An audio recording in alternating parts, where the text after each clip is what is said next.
दोस्तों नमस्कार, मैं सौरभ गोस्वामी। बुंदेला बंधु परिवार के युवराज चुनावी मैदान में थे गुड्डू राजा, जो कई बार चुनाव हार चुके हैं। एक बार फिर अपनी किस्मत आजमाने के लिए हाथी पर सवार होकर चुनावी मैदान में थे।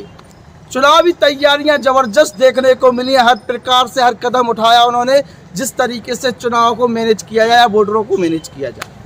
एक साफ छवि लेकर आगे बढ़े चुनावी मैदान में। और सबसे फास्ट कैंपेन अगर किसी की थी तो बुंदेला बंधु परिवार से सुजान सिंह बुंदेला के सुपुत्र गुड्डू राजा की थी। और जनता उनके साथ जुड़ती हुई नजर भी आई।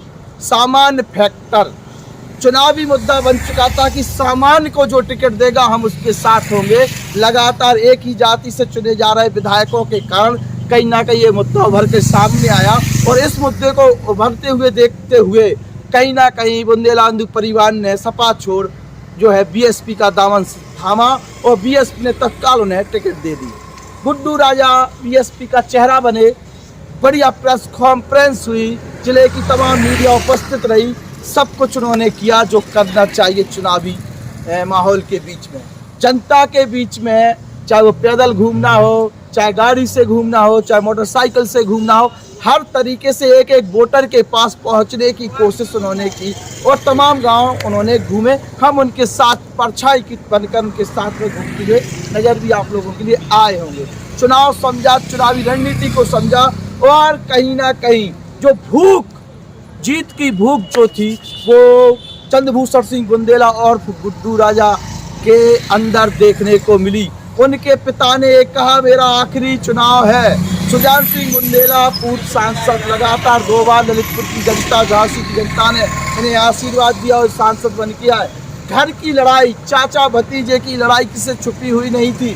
2 चाचा बीजेपी के साथ और भतीजे अकेले। कई बार हार का कारण उनके चाचा बने। इस बार कुछ माहौल बदला नजर आया। चूंकि जिद ये थी कि आप समाजवादी पार्टी में होंगे तो हम आपके खिलाफ में चुनाव लड़ेंगे। अब की बार गुड्डू राजा समाजवादी पार्टी का चेहरा नहीं थे, बीएसपी का थे। इसलिए बीरेंद्र सिंह बुंदेला चुनावी मैदान में बीजेपी की तरफ से तो आए, एक रैली में दिखे, लेकिन ज़्यादा कुछ नुकसान पहुंचाते हुए नजर नहीं आए। पूरन सिंह बुंदेला निकले, मेहरौनी में प्रचार प्रसार किया। जनता की नाराजगी, विरोध भी उन्हें झेलना पड़ा है। ऐसे में सभी समीकरण जो इनके फेवर में थे, ऐसे में क्या हाथी विधानसभा के लिए बढ़ रहा है? क्या ललितपुर विधानसभा सदर में, जो ललितपुर की जो सदर सीट है, वहां पर गुड्डू राजा अपनी जीत कायम कर पाएंगे? क्या गुड्डू राजा जीत पाएंगे? क्या सुजान सिंह बुंदेला का जो सपना है कि अपने पुत्र को राजनीतिक दरबारे से लखनऊ भेज दिया जाए ललितपुर की जीत दिलाकर, क्या वो पूरा हो सकता है? राजनीतिक घराना, लगातार हम बोले, वो एक व्यापारिक घराना भी है। गुड्डू राजा के पास वैसी किसी चीज की कमी नहीं है। कमी है तो केवल राजनीतिक तौर पर विधायक लिखे जाने, और उसकी भूख उनके चेहरे पर दिखती है। जनता जनार्दन ने क्या आशीर्वाद दिया है? क्या सामान्य वोटर जो अपने अस्तित्व की लड़ाई लड़ रहा था, वो गुड्डू राजा को जीत दिला पा रहा है? ये सब बातें जो है 10 तारीख को क्लियर होंगी। और 10 तारीख को पता चलेगा कि ललितपुर सदर सीट का भाग विधाता कौन है, ललितपुर सदर सीट पर विधायक कौन है। क्या गुड्डू राजा को आशीर्वाद मिला है? क्या गुड्डू राजा जीत कर आ रहे हैं? क्या अपने पिता का सपना पूरा कर पाएंगे गुड्डू राजा? इन सभी प्रश्नों के जवाब कमेंट बॉक्स में आप लोग जरूर लिखें और बताएं ललितपुर का अगला विधायक कौन सदर सीट का। नमस्कार। हमारे YouTube channel the Bundelkhand post को सब्सक्राइब करें।